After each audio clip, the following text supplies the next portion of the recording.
नमस्कार, जनता टीवी देख रहे हैं आप। मैं हूं आपके साथ वरुण गोयल। हिमाचल प्रदेश में इन दिनों बारिश हो रही है। लगातार बारिश होने से तापमान ऊपर नीचे जरूर होगा, लेकिन सियासी पारा इस वक्त गर्माता हुआ दिखाई दे रहा है, क्योंकि देवभूमि का दंगल बेहद नजदीक है और जैसे जैसे चुनाव नजदीक आता जा रहा है, सियासी बयानबाजी उतनी ही तीखी हो चली है। आज हमारे साथ बेहद खास मेहमान मौजूद हैं। मंडी लोकसभा क्षेत्र के सांसद, हिमाचल प्रदेश कांग्रेस के अध्यक्ष प्रतिभा सिंह हमारे साथ आज बात करने के लिए मौजूद हैं। प्रतिभा जी, बहुत बहुत स्वागत है आपका जनता टीवी। धन्यवाद जी।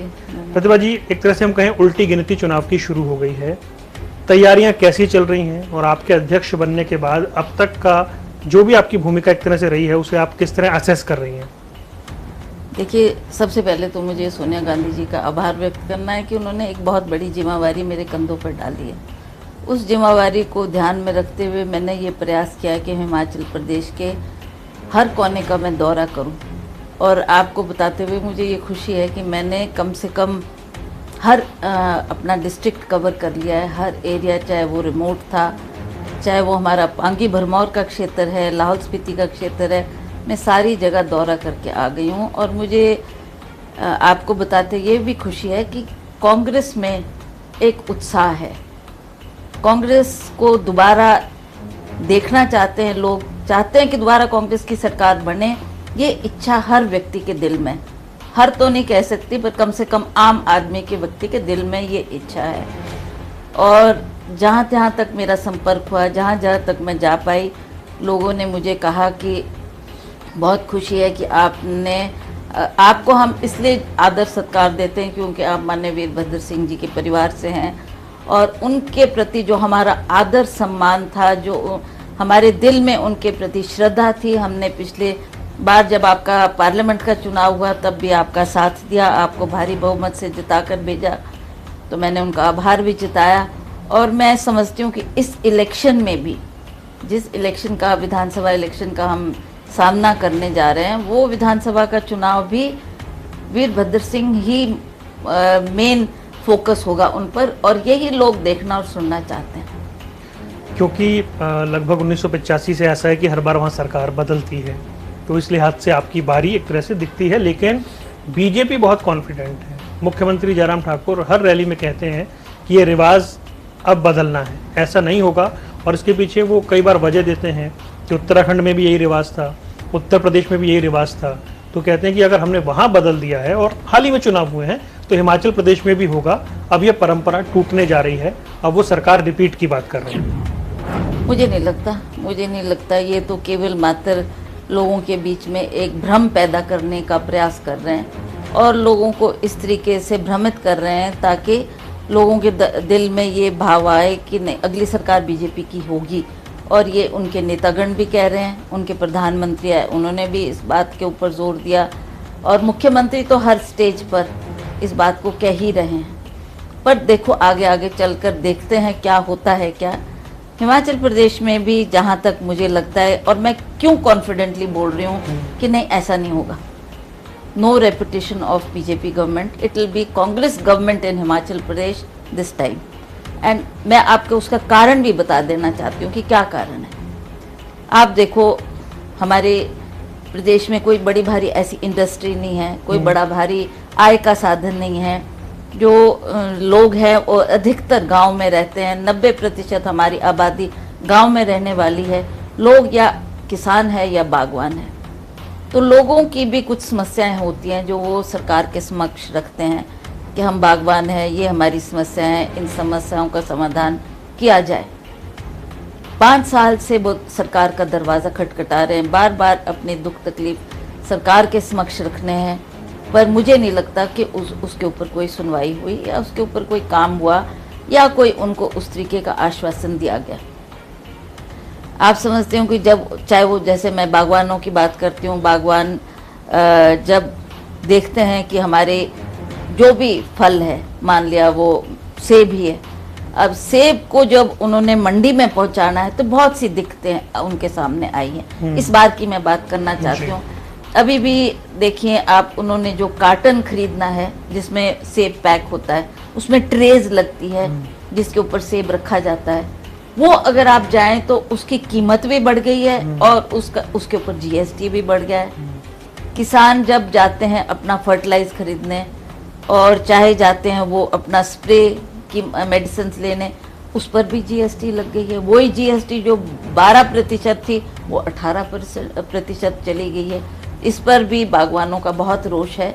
और जब सड़कों के माध्यम से वो अपना माल मंडी तक पहुंचाना चाहते हैं तो हर जगह सड़कों में खड्डे हैं, सड़कों की बुरी हालत है, जो 5 साल में इसके ऊपर सरकार ने ध्यान नहीं दिया, ना इसकी बेहतरी की। उसके लिए भी बागवान किसान बहुत नाराज़ हैं, बहुत नाराज़ हैं। आपने देख ही लिया कि किसान ने 1 साल बैठकर यहाँ पर सड़कों पर धरना दिया, और कितने बागवान, कितने किसान थे जिन्होंने अपनी जान की आहुति दी।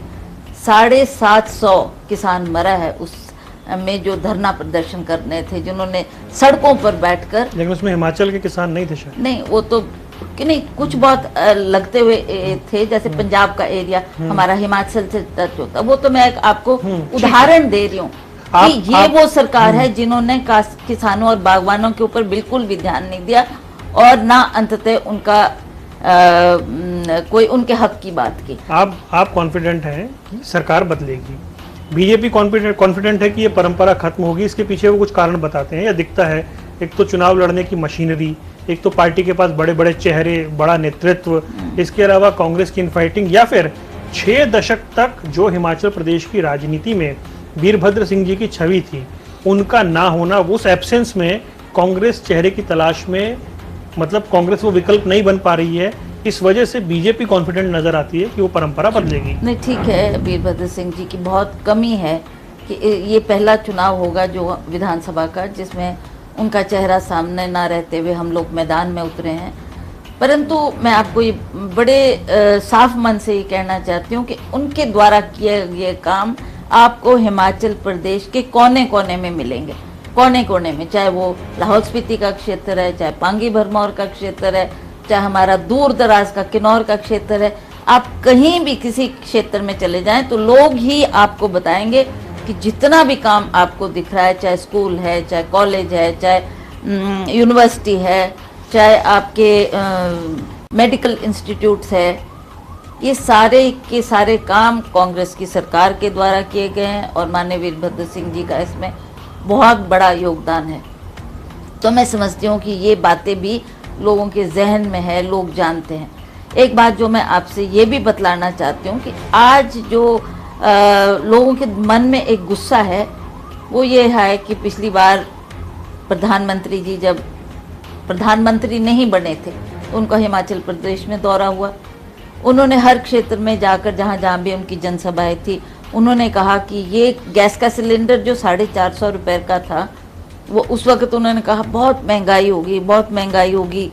और मुझे याद है, चाहे वो स्मृति ईरानी जी आई, चाहे श्रीमती सुषमा स्वराज जी आई, क्योंकि वो लेडीज़ थी और गैस कनेक्ट करती है लेडीज़ के साथ, तो उनको लाया गया और उनको इस तरीके से कहा गया कि जब आप वोट मांगने के लिए जाएं तो आप सबसे पहले इस गैस के सिलेंडर को धूप बत्ती जलाकर जाएं कि इतना महंगा है।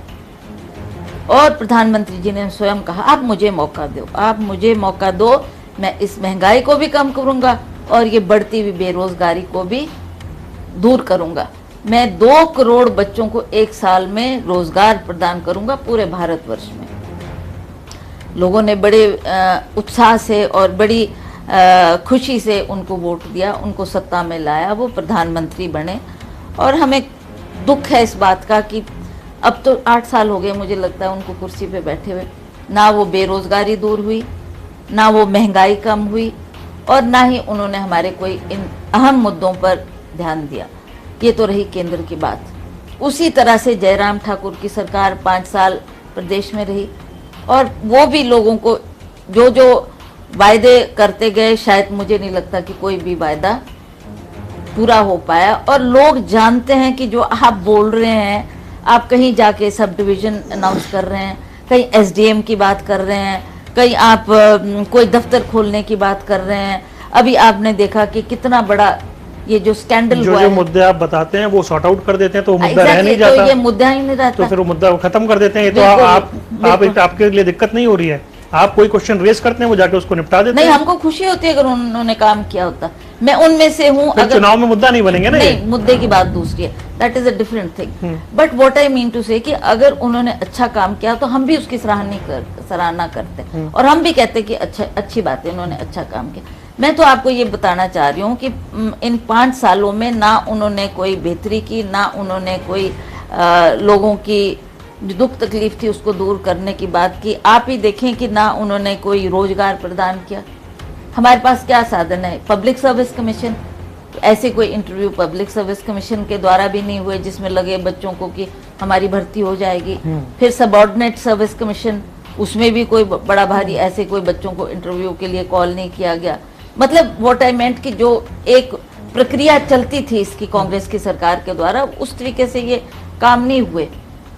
और उसी तरह से जो आपके पुलिस की भर्ती, जिसके बारे में आपने सुना ही होगा कि कितना बड़ा कांड हो गया, और वो पुलिस की भर्ती में जो वारदात हमारे सामने आई, उसमें सारे के सारा इनके आला अफसर, चाहे वो डीजी पुलिस, चाहे आईजी पुलिस, चाहे वो एसपी रैंक का, सभी इन्वॉल्व थे। और फिर बाद में इन्होंने क्या कह दिया कि जी पेपर लीक हो गया।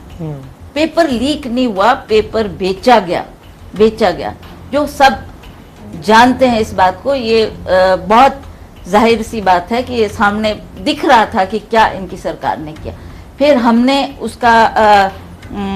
उसके एवज में ये कहा कि इसमें सीबीआई इंक्वायरी की जाए। बल्कि मुझे याद है कि 31 तारीख की बात थी, हमने कहा प्रधानमंत्री जी आ रहे हैं 1 तारीख को, तो हमने प्रधानमंत्री जी से भी ये आवाज़ उठाई कि प्रधानमंत्री को हम काला झंडा दिखाएंगे या वो इसकी सीबीआई इंक्वायरी होल्ड करें कि ये क्या हो रहा है। बच्चों के साथ मजाक किया जा रहा है। बच्चों ने, जिन्होंने कितने हजार बच्चे थे, काफ़ी बड़ी तादाद में, जिन्होंने पुलिस भर्ती में आवेदन पत्र लिखा था और उसमें उस टेस्ट को पास करके वो सरकारी नौकरी प्राप्त करना चाहते थे। तो हमने जब ये कहा तो प्रधानमंत्री जी ने एक शब्द भी उसके बारे में नहीं कहा कि ठीक है ये मुद्दा है, मेरे सामने आया है, मेरे ध्यान में, और मैं जाके सीबीआई इंक्वायरी करूंगा। Nothing, no assurance was given. आज भी वो बात वहीं की वहीं खड़ी है। ना इन्होंने सीबीआई इंक्वायरी की, ना इन्होंने उसकी जांच पड़ताल की, और कितना बड़ा मजाक बच्चों के साथ किया। ये जो सारे मुद्दे आप उठा रहे हैं, अगर इतनी फेवरेबल सिचुएशन है तो परसेप्शन की जब राजनीति होती है तो पवन काजल, लखविंदर राणा, इनके जाने का परसेप्शन क्या बना, नुकसान हुआ? देखिए, they had come from BJP background था इनका। चाहे वो पवन काजल की बात लें आप, चाहे लखविंदर राणा की बात लें। जब ये आए तो ये भाजपा को ही छोड़ के आए थे ना, आए थे। ठीक है, जब आपने कांग्रेस का दामन थामा था तो आप भी विकास करते, आप भी काम करते, आप भी मजबूत होते। आपको क्या जरूरत पड़ गई कि आप इस तरीके से छलांग लगा के मौका देख रहे हैं कि नहीं, अगर बीजेपी की सरकार, उनको लगता होगा कि बीजेपी की सरकार बनेगी तो हम यहाँ भी कंफर्टेबल हो जाएंगे। जयराम ठाकुर जी ने रेणुका जी में कहा कि कांग्रेस डूबता जहाज है। उन्होंने कहा बड़ा धमाका होने वाला है और लोग छूट रहे हैं। इसके अलावा जो उनके प्रदेश अध्यक्ष हैं सुरेश कश्यप, हमसे उन्होंने बातचीत में कहा था, तो मैं बतौर प्रदेश अध्यक्ष आपको बता रहा हूँ अभी बहुत सारे लोग ज्वाइन करने वाले हैं। आपको लग रहा है कुछ ऐसा हो रहा है? ऐसा तो मुझे कुछ नहीं लग रहा। आप देख ही रहे हैं, अब तो कुल मात्र 70-80 दिन रह गए हमारे को चुनाव में उनके मैदान में उतरने के लिए। बट ऐसा कुछ नहीं है कि बड़ा भारी कोई तूफान आने वाला है या हमारा कोई जहाज डूबता हुआ जा रहा है, ऐसा कुछ नहीं है। वी आर स्टिल माहौल भी ऐसा कोई परिवर्तन मुझे तो नजर नहीं आया। मैंने आपको कहा कि इतना मैंने दौरा किया, इतना भ्रमण किया पूरे हिमाचल प्रदेश का, मुझे तो किसी ने आकर नहीं कहा। मैं भी दावे के साथ कह सकती हूँ कि जिस मंच पे मैं खड़ी हुई, जिस स्टेज पे मैं खड़ी हुई, कम से कम 20-20, 25-25, आई कांट से कि टॉल लीडर्स थे, पर उन्होंने भी भाजपा को छोड़कर कांग्रेस का दामन पकड़ा है। In every area where I went, whether it was Sirmaur, whether it was Bilaspur, whether it was Hamirpur, वो पटके पहनाने का होता है ना कि जी आए हैं तो चाहे हार पहना दो, चाहे पटका पहना दो। But many people came, many people, तो वहां भी कुछ ना कुछ उनको वो नजरअंदाज हुए होंगे, उनकी बात नहीं हुई होगी, उनकी सुनवाई नहीं हो रही होगी, तभी उन्होंने भाजपा को जोड़ के कांग्रेस का दामन पकड़ा है। और हमें इससे भी क्या नजर आता, उससे भी लगता है कि भाई ये जो पटका पहनाने की बात आप कर रही हैं, मंडी सदर में पहनाने की तैयारी है क्या? मंडी सदर में जी, अब देखते हैं। देखते हैं क्या हालात बनते हैं, वहाँ पर क्या परिस्थिति बनती, I don't know, but still there is a confusion in that seat. अच्छा, आपको लग रहा है कि वहाँ पे कंफ्यूजन है, भ्रम की स्थिति बनी हुई है? बिकॉज है, अब आप पर्दे में इस बात को पूछ रहे हैं, मैं तो साफ ही बोल देती हूँ कि अनिल शर्मा जी वहाँ के हमारे टॉल लीडर रहे, हमारी गवर्नमेंट में, कांग्रेस की गवर्नमेंट में वो मिनिस्टर भी रहे और काफ़ी बड़ा उनका कद था। उनके पिताजी स्वर्गीय पंडित सुखराम जी, उनका भी बहुत बड़ा स्टेचर है, वो केंद्रीय में मंत्री, उनके बेटे ने भी चुनाव लड़ा, उनके बेटे ने भी चुनाव लड़ा, बिल्कुल लड़ा, और उन्होंने फिर अपनी एक पार्टी का भी गठन किया, हिमाचल विकास कांग्रेस। फिर वो बीजेपी कांग्रेस में भी रहे, फिर बीजेपी में चले गए। अब 5 साल का समय जब वहाँ पूरा हो गया और उनको मंत्री पद से भी हटाया गया बीजेपी में, ये भी उनका एक रोष का कारण है। क्या कारण रहे, क्यों हटाया गया मुझे नहीं पता, but now he is in the situation कि भी मैं कांग्रेस में आऊं या बीजेपी में रहूं, ये वो देख रहे हैं कि किसका पलड़ा भारी होगा, वहां मैं जब लगाऊंगा। लेकिन आप लोग पटका पहनाने के लिए तैयार हैं, आते हैं तो? ऐसी बात नहीं है, ऐसी बात नहीं। और भी कांग्रेस के वर्कर्स हैं और भी कांग्रेस के लीडर्स हैं जो कांग्रेस के लिए सदा अपनी सेवाएं देते रहे हैं, विकास के काम में वो रात दिन जुटे हुए हैं।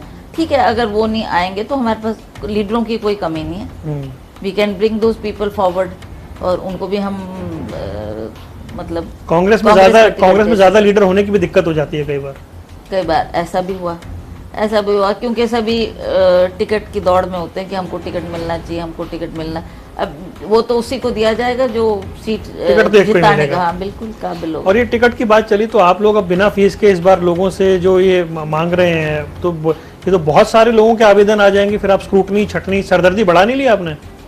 वो तो आएंगे, कई लोग होंगे जो इस बार चुनाव के मैदान में उतरना चाहेंगे, और अब ये प्रक्रिया पहले से चली आई है, बिना फीस के। कुछ राज्यों में तो आप फीस ले रहे थे? था, नॉमिनल सी फीस थी पहले, पर आई डोंट नो व्हाई ये डिसाइड हुआ कि नहीं, इस बार फीस नहीं ली जाएगी। और कुछ कहीं ना कहीं ये भय था कि अगर हम फीस लेंगे तो वो ज़्यादा दावेदारी दिखाएंगे, और अगर उनको टिकट नहीं मिला तो शायद वो बगावत भी कर सकते हैं, या मतलब उनके मन में ये भी हो सकता है हमने पैसा भी भरा, फीस भी दी, आवेदन भी किया और हमारे को टिकट नहीं दिया, तो जिसको मिलेगा उसके खिलाफ ना कहीं वो काम करे। शायद इस तरीके की कोई बात थी जिसकी वजह से ये डिसाइड हुआ कि नहीं हम, ठीक है ऐसे ही कर लेते हैं। एक समीकरण की बात मैं आपसे करना चाहता हूँ। उत्तराखंड में चुनाव था, गोवा में चुनाव था, बीजेपी की सरकारें थी, एंटी इनकम्बेंसी ऐसा लगा कांग्रेस उसको भुना लेगी। आम आदमी पार्टी की एंट्री हुई, एंटी इनकम्बेंसी वोट डिवाइड हुआ, दोनों जगह पे बीजेपी की सरकार बनी। वही समीकरण हिमाचल प्रदेश में दिखाई दे रहा है। आम आदमी पार्टी की एंट्री, उनके 2 मुख्यमंत्री हैं, दोनों के लगातार हिमाचल में दौरे होना, और अगर एंटी इनकम्बेंसी है तो क्या वो उस वोट को काट के आपको नुकसान पहुंचाएंगे, या फिर वो कांग्रेस का विकल्प बनने की कोशिश कर रहे हैं? हिमाचल में उनकी मौजूदा स्थिति आप कैसे देख रही हैं? देखिए, मैं तो आपको सच बात बताऊं कि मुझे तो लगता नहीं कि आप पार्टी का कोई बहुत ज़्यादा असर हिमाचल प्रदेश में होने वाला है, क्योंकि इनको आशा थी, इन्होंने पंजाब मॉडल देखा, इन्होंने पंजाब में सरकार बना ली, तो इनको लगता था टचिंग एरिया हिमाचल का है तो हम हिमाचल में भी सरकार बनाने तो दावा करते हैं 15 सीटें टच है हिमाचल से। नहीं, ऐसा नहीं। हम भी तो फील्ड में हैं, हम भी तो देख ही रहे हैं, हमारा भी टकराव होता, कहीं ना कहीं हमें भी लोगों की आवाज़ हमारे तक भी पहुंचती कि जी आम आदमी के जो नेतागण है वो बहुत यहाँ पर सक्रिय हो गए हैं, या वो सीट जीत सकते हैं। ऐसी बात तो हमारे ध्यान में कोई नहीं आई है।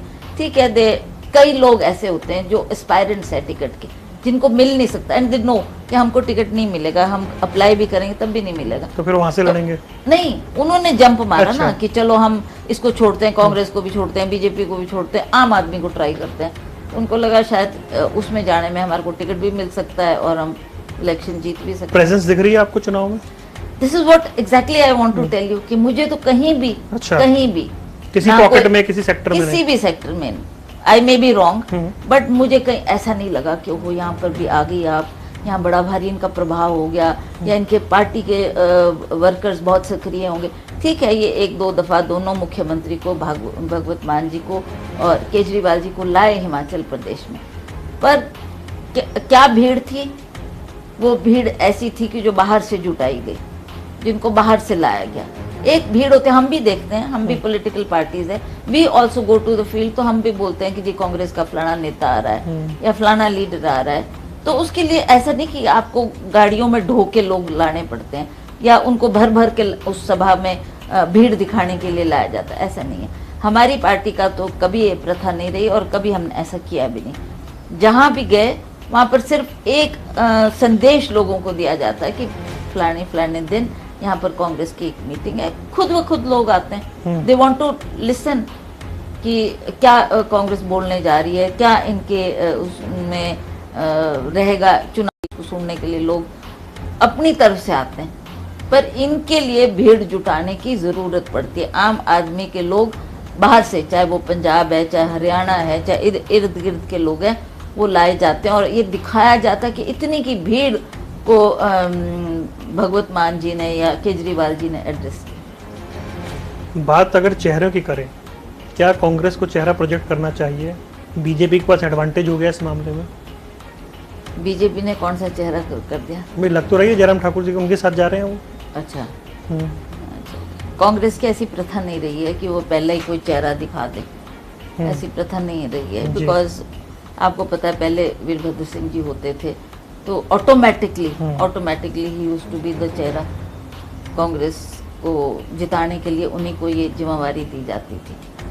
अब उनके बिना जरूर ये प्रॉब्लम हमारे सामने आई है और हमें लगता है कि आने वाले चुनाव में लोग तैयार बैठे हैं कि हमने किस तरीके से कांग्रेस को समर्थन देना है, कांग्रेस को जिताना है। और जहाँ तक चेहरे की बात है वो तो हाईकमांड डिसाइड करती है कि कौन सा चेहरा होगा, किसको आगे किया जाए। क्या प्रतिभा जी विधानसभा का चुनाव लड़ेंगी? अभी तो मैं एमपी का चुनाव लड़ के आई हूँ। नहीं, क्योंकि अब इलेक्शन सामने है, आगे देखते हैं परिस्थिति क्या बनती है। गॉड नोस क्या चैलेंजेस आते हैं और किस तरीके will have to face, let's see what happens. जो अभी 5 राज्यों के चुनाव हुए थे, बीजेपी हमेशा ये कहती है कांग्रेस में इनफाइटिंग है और इसलिए चीज़ें मतलब खुद कांग्रेस भी मानते हैं कि बढ़ जाती हैं। हिमाचल में क्या स्थिति है? हिमाचल में तो या अंडर कंट्रोल है? या ऐसा कुछ नहीं है, it's all under control and we are quite satisfied with the sort of work we are doing in the field. ये सुनने में आया कि कुछ कमेटियां भंग करने से आप संतुष्ट नहीं हैं या थोड़ी सी नाराज हैं, आपको कॉन्फिडेंस नहीं, ऐसी नाराजगी तो नहीं है, पर यह है कि जो भी डिसीजन लिया जाना चाहिए वो पार्टी प्रेसिडेंट के भरोसे में ध्यान में होना चाहिए। And whoever is in the chair, whether it's me or anybody, they should be taken into confidence और उनके कॉन्फिडेंस के साथ ही जो भी निर्णय हो वो दोनों मिलजुल के बैठ के बात करें और फिर उस डिसीजन को लें। हाईकमांड की लीडरशिप से मुलाकात, चुनाव में प्रचार, कैंपेन, नेताओं के दौरे, रैलियां, इन सब को लेकर के क्या कुछ? देखिए, जो वक्त आएगा तो फिर बड़े नेताओं को भी लाया जाएगा, चाहे वो हमारे टॉल लीडर्स हैं यहाँ पर केंद्र में, उनको भी हम चुनाव के मैदान में उतारेंगे। पर वो चुनाव के नज़दीक जब उसमें आएगा तब होगा, उसके लिए वैसा अभी तो ऐसी कोई ज़रूरत नहीं पड़ी, पर जब ज़रूरत पड़ेगी तो उनको भी हम लाएंगे और उतारेंगे फील्ड में, ताकि वो भी पार्टी को स्ट्रॉन्ग करने के लिए और पार्टी को मजबूत करने के लिए हिमाचल प्रदेश है। कांग्रेस पार्टी 5 साल कथित आप कह रहे हैं कि नाकामियों उस पर वोट मांगने जा रही है, या फिर अपने पुराने कार्यकाल वीरभद्र सिंह जी के नाम पर वोट मांगेगी, या कुछ चेहरा दिखाकर वोट मांगेगी कि इस चेहरे को वोट दीजिए, ये आपका भला करने वाला है? देखिए, ये सारी बातों का समीकरण होगा, और चाहे वो बीजेपी की नाकामियां हैं, बीजेपी के फेलियर्स है, बीजेपी ने अपने 5 साल में क्या किया और क्या नहीं किया, उसकी भी चर्चा होगी। और जो माननीय वीरभद्र सिंह जी ने एज मुख्यमंत्री हिमाचल प्रदेश की डेवलपमेंट की है, जिनको हिमाचल प्रदेश के मॉडल के नाम पे जाना जाता है, वे विकास पुरुष के नाम से जाना जाता है, उस पर भी लोग उनको अवश्य उनको याद करते हुए, उनके कामों को देखते हुए, उन्होंने जो हिमाचल प्रदेश की उन्नति तरक्की की है उसमें उनका बहुत बड़ा योगदान रहा है, तो उसके लिए भी लोग बढ़ चढ़ के कांग्रेस का साथ देंगे और कांग्रेस को अपना वोट। आखिरी सवाल है मेरा, प्रदेश अध्यक्ष को सहयोग कैसा मिल रहा है? कहाँ से? स्टेट इकाई से, सेंटर इकाई से? ठीक है, सभी सहयोग कर रहे हैं, सभी चाहते हैं कि दोबारा से कांग्रेस की सरकार बने, इसमें इनका भी सहयोग मुझे समय पर मिलता रहा। जैसा मैंने आपको शुरू में कहा कि हमारी जो अध्यक्षा है श्रीमती सोनिया गांधी जी, मैं इनसे मिली थी जब पार्लियामेंट के टाइम आई केम, जब मैं जीत के आई मैं उनका धन्यवाद करने भी आई। And I told her, I said madam अब बहुत जल्दी नज़दीक हमारा चुनाव आ रहा है, हमें चुनाव का भी सामना करता है. शी सेड या I know that. I said give us the responsibility, जो आप जिम्मेवारी देंगे उसको हम निभाएंगे अच्छी तरह से. Then she must have taken a feedback. अलग अलग जगहों से उन्होंने फीडबैक भी लिया होगा, देखा भी होगा, पूछा भी होगा. जहाँ तक मैं समझती हूँ कि लोगों ने इस बात से उनको आगाह किया कि वीरभद्र सिंह के नाम को आप नज़रअंदाज नहीं कर सकते. उनका नाम लेना, उनके परिवार को जोड़ना बहुत ही महत्वपूर्ण है. तो उन्होंने जो ये फैसला लिया और मुझे आगे किया, उसमें ये मुख्य कारण रहा. और उनकी मैं आभारी हूँ कि उन्होंने इतनी बड़ी जिम्मेवारी मुझे दी. और मैंने उनको ये वचन दिया कि मैं इस काम में आज से ही जुटूंगी और दिन रात मेहनत करेंगे और दोबारा से हिमाचल प्रदेश में कांग्रेस की सरकार को लाएंगे. अंत में मैं आपको ये कहना चाहती हूँ कि नॉट ओनली जो हम कह रहे हैं बट लोगों की भी आवाज़ है. लोग भी अब तंग आ चुके हैं इस सरकार से, वेदर केंद्रीय सरकार है चाहे वो हिमाचल प्रदेश में भाजपा जयराम ठाकुर जी की सरकार है. लोग इतने हताश हो चुके हैं कि हमने कभी ऐसा नहीं देखा कि हम किसी काम को लेके गए और सरकार ने हमारी अनसुनी की. ये इस कार्यकाल में हुआ है और हम चाहते हैं कि दोबारा कांग्रेस की सरकार आए, मजबूत सरकार बने और हमारे काम हों. इस आशा से हम दोबारा कांग्रेस की सरकार को हिमाचल प्रदेश में देखना चाहते हैं. ये आम आदमी, आम वर्कर की आवाज़ है जो मैं आपको तक पहुंचा रही हूँ. बहुत बहुत शुक्रिया प्रतिभा जी, आपने समय निकाला और विस्तार से हमसे चर्चा की. आपका बहुत बहुत धन्यवाद. हिमाचल प्रदेश कांग्रेस के अध्यक्ष, मंडी लोकसभा सीट के सांसद प्रतिभा सिंह हमारे साथ मौजूद थी. देवभूमि का दंगल यानी हिमाचल चुनाव को लेकर तमाम विषयों पर बेबाकी से उन्होंने अपनी बात रखी है. इस खास पेशकश में इतना ही. दीजिए इजाजत. नमस्कार.